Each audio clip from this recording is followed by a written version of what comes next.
Yeah, now once again I'm just explaining. So the data what we have, now we have to calculate the joint probabilities. As I told you, joint probabilities will be calculated as 0.25 into 0.05, so we get 0.0125.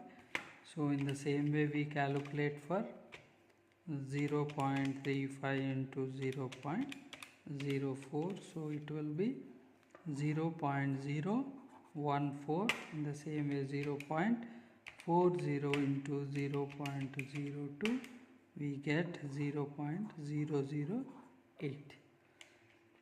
so the summation of the joint probability, so here we get 5 4 3 0.0345, the summation. So here we need to find out now the posterior probability.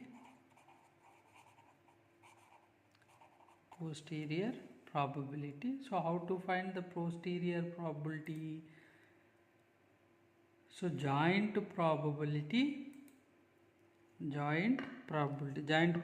is how much? 0.0125 divided by 0.0345. so 0.0125 divided by 0.0345 is equals to 0.362. I am taking after decimal 3 values.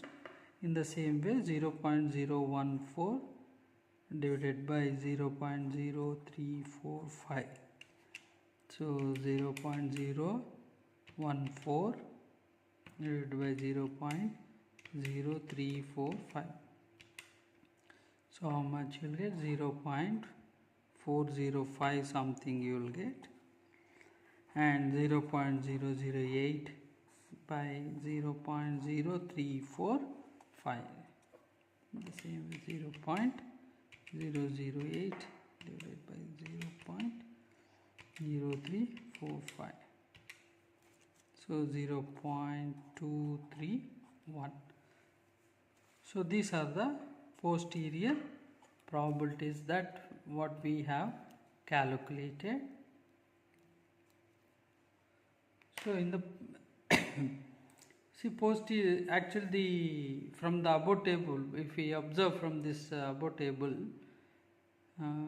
which is very clearly showing that the item was defective and produced by machine A.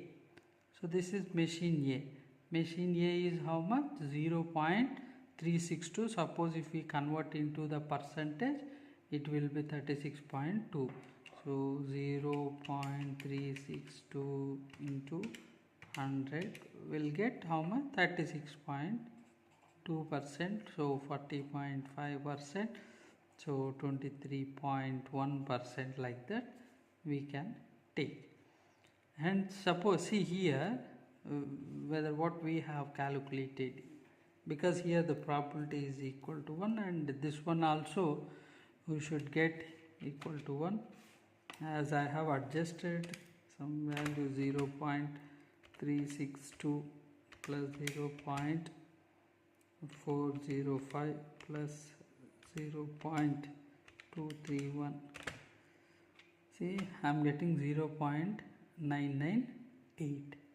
Suppose if you convert into the percentage and adjust the values properly, you will get exactly 100%, or this exactly you will get, because we have not adjusted, we have taken after decimal,